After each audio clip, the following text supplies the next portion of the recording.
Hey everyone, I'm Follygon, and in today's video we're going to be discussing how to improve your art. And mine too.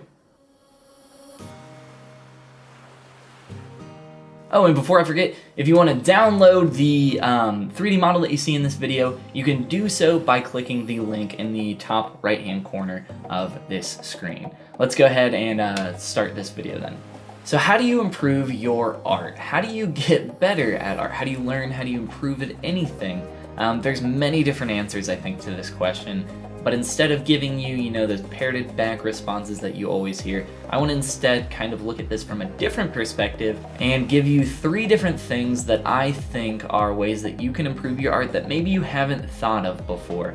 So the first thing I want to talk about is being specific. Specific with your goals, your intentions, and what you're trying to improve on. In school, you're told to learn these foundations of many different subjects, and that idea can kind of transfer to what you're trying to accomplish now. And I think that's a mistake. Instead, try to be specific. So for me, in the beginning, that meant focusing only on digital sculpting. Later down the road, it meant working only on characters through digital sculpting. And now today, that means focusing on very specific parts of character design.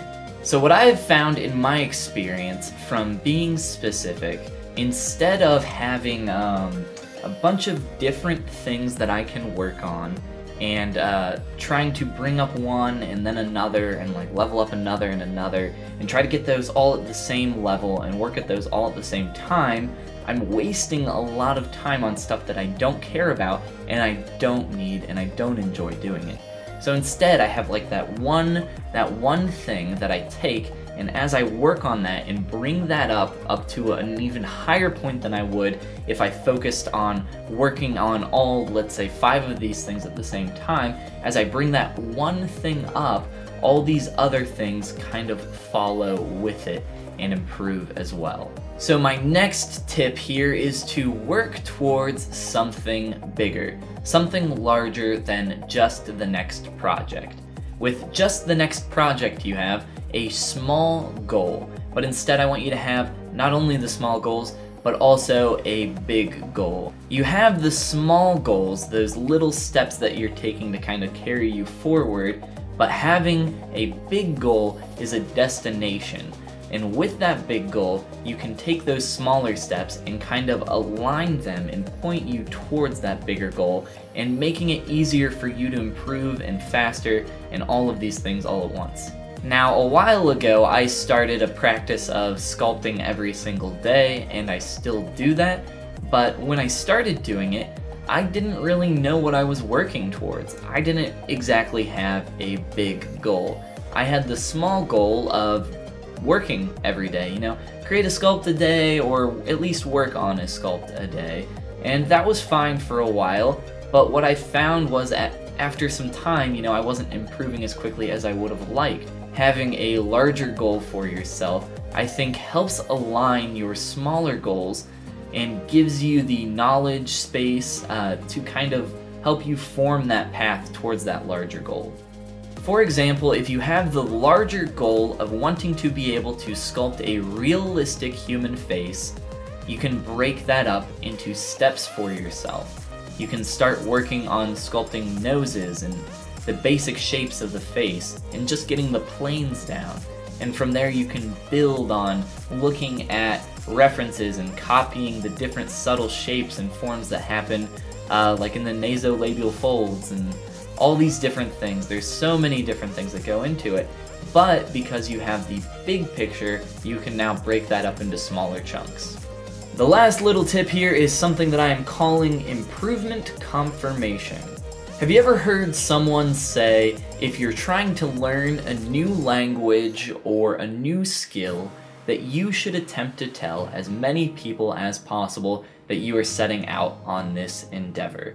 And the reason you do that is because it holds you accountable, it allows them to encourage you, and it holds yourself accountable because you know that they know and you don't want to be embarrassed if you quit.